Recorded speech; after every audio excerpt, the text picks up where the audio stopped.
In this video, we'll look at how to use Multiselect in OmniLife's quoting. Under quote options, you can turn Multiselect to yes to turn it on. Now what that enables us to do is choose more than one option under two of the drop-downs that we'd like. So we can look at, for example, stepped and level for life, and maybe standard and intermediate features for trauma.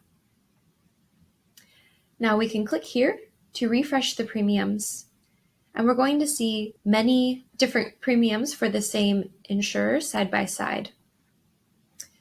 I've sorted by supplier name so that we can see all of the different options for each insurer. So we've got stepped and standard, stepped and intermediate, level and standard, level and intermediate. So that's a way we can look at different quote scenarios on screen at the same time.